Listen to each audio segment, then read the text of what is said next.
Ini hati-hati nih.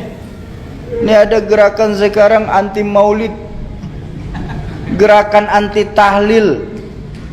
Bahkan teman-teman saya itu, saudara-saudara kita, Pak, pernah nanya sama saya, Sauki, apa? Memangnya roh dibacain Fatihah pahalanya nyampe? Saya bilang nyampe, Pak. Apa dalilnya? Nggak usah pakai dalil, Pak, nanti kita jadi perang dalil. Kalau Bapak nggak percaya, Bapak mati aja duluan, saya bilang.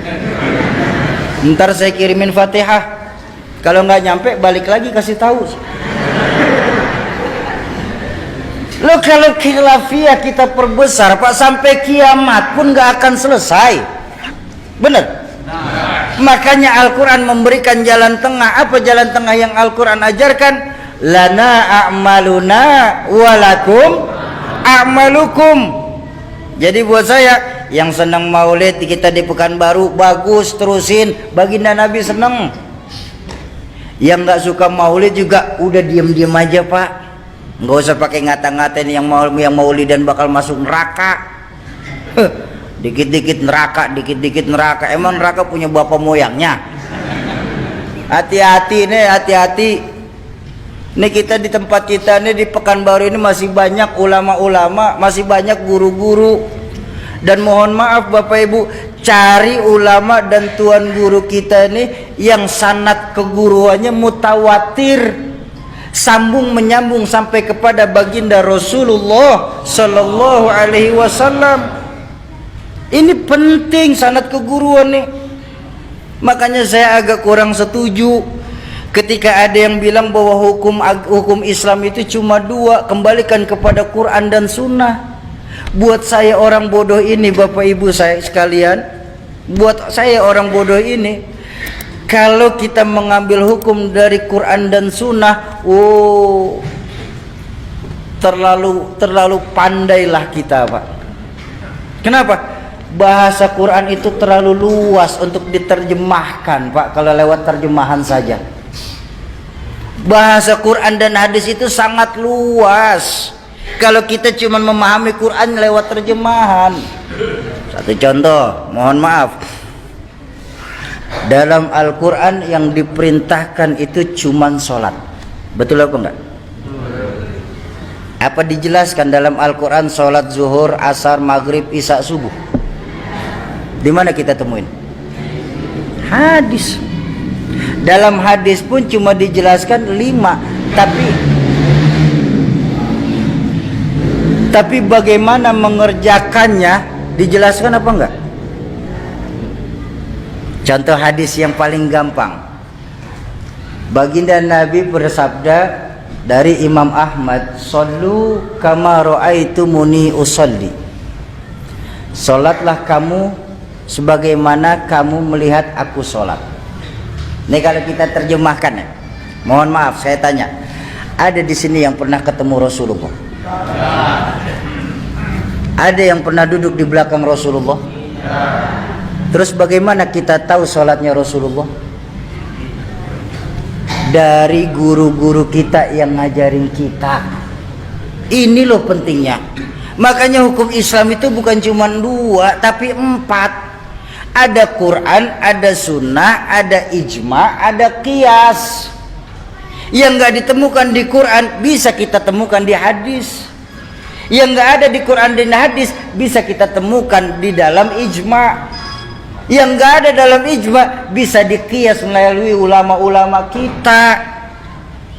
Bayangkan untuk memahami untuk berijtihad satu hukum, ada syarat ijtihad, Pak. Paling tidak dia harus hafal 30 juz, 114 surah, 6230 sekian ayat.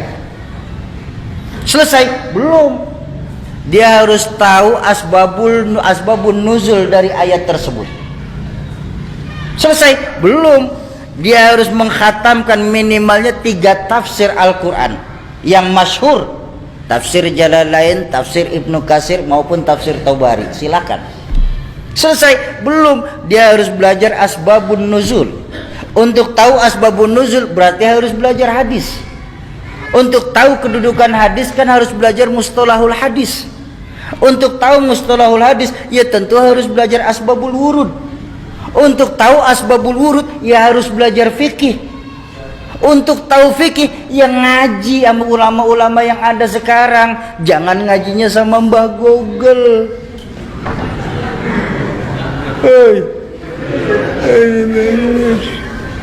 Hati-hati. Enggak semua bid'ah itu jelek. Enggak semua yang tidak dilakukan Rasulullah itu jelek. La kullu bid'atin dhalalah. Ada enggak semua bid'ah itu jelek, ada bid'ah hasanah. Contoh. Quran yang lagi kita baca sekarang ini, Pak. Itu bid'ah, Pak.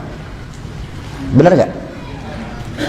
Di zaman Rasulullah enggak pernah membuat mushaf.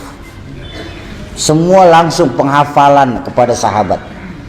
Cuma ketika Rasulullah wafat di Khalifah Umar bin Khattab, banyak sahabat-sahabat hufaz pada meninggal dunia karena perang. Sebagai khalifah, Sayyidina Umar ini berpikir, nih kalau kayak begini Quran akan hilang karena banyak sahabat hufaz yang wafat.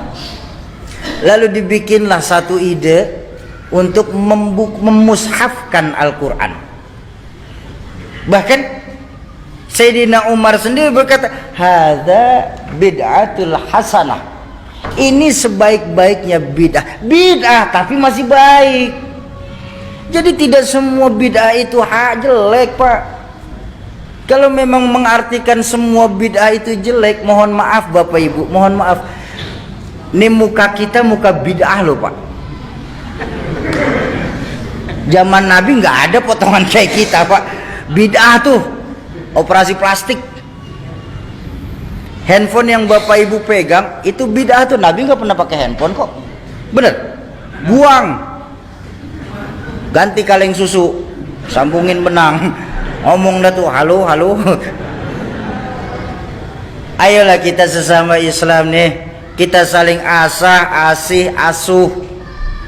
Jangan sama-sama kita malah saling gasak, gesek, gosok.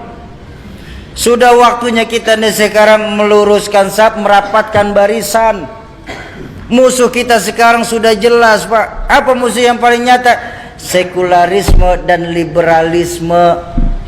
Jadi selama mereka bersyahadat Tuhannya Allah, Nabinya Muhammad, merekalah saudara kita. Setuju? Jangan suka kita mengkafir-kafirkan. Ingat dakwah baginda Nabi itu mengislamkan orang kafir. Kok malah sekarang ini mengkafirkan sesama Islam? Ayo dalam berdakwah, yasiru wala tu'assiru. Kalau ada yang mudah jangan disulitin. Basyiru wala tunaffiru. Gembirain, jangan malah ditakut-takutin. Itu dakwah baginda Nabi. Kenapa beliau itu sukses?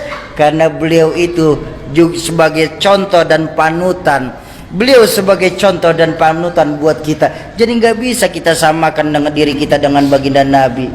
Dan wajar ketika baginda Nabi itu diperingatin maulidnya, Pak. Jadi nggak ada istilah itu melakukan maulid itu bid'ah. Apa bid'ahnya? Oh, kita tambah kenal sama baginda Nabi. Ayo, bagaimana kita bisa tahu sejarah baginda Nabi kalau bukan lewat pembacaan sejarah baginda Nabi? Benar? Tuh Nabi Muhammad seorang manusia biasa, Sauki. Ulama nggak ada yang maksum, Sauki. Yang maksum cuma Rasulullah. Iya, saya setuju. Tapi kan ada sebuah makalah yang mengajarkan kita, laula murabbi ma araftu rabbi. Kalau saja tidak karena guru-guru kita ini, maka niscaya ditampan tidak akan kenal siapa Tuhan kita. Pertanyaan saya simpel, Bang. Di mana keimanan kita sebagai muslim? Yang ketika nanti di yaumil mahsyar semua kita ini akan dimintakan pertanggungjawabannya. Sudah termaktub dalam surah Yasin, al-yauma nakhtimu ala afwahihim wa tukallimuna aydihim wa tashhadu arjuluhum bima kanu. Mulut dikunci, tangan berbicara, kaki bersaksi atas apa-apa yang kita lakukan di permukaan bumi Allah ini. Di mana, Bang, nilai keimanan kita sebagai muslim, Bang? yang ketika nanti Allah Qadi Rabbul Jalil, beliau Allah akan bertanya kepada masing-masing kita, kamu orang tampan yang katanya Islam, di mana posisi kalian ketika kalian tahu agamaku lagi dihina-hina? Kamu yang katanya pecinta kekasihku Muhammad, di mana posisi kalian ketika kalian tahu di dunia ini kekasihku lagi disamakan dengan Insinyur Soekarno? Dan kalian yang ngaku-ngaku sebagai muslim, di mana posisi kalian ketika kalian tahu para wali-waliku di dunia ini lagi dicari-cari kesalahannya? Di mana nilai keimanan kita sebagai muslim sesungguhnya? Ayo di peringatan tablik akbar malam hari ini, kembalikan lagi nilai keyakinan kita kepada Allah Subhanahu wa ta'ala. Tanamkan kepada diri kita, kalau kita sendiri, yang kedua Allah. Kalau kita berdua, yang ketiga Allah. Jangan pernah pisahkan Allah dalam hidup kita. Setuju?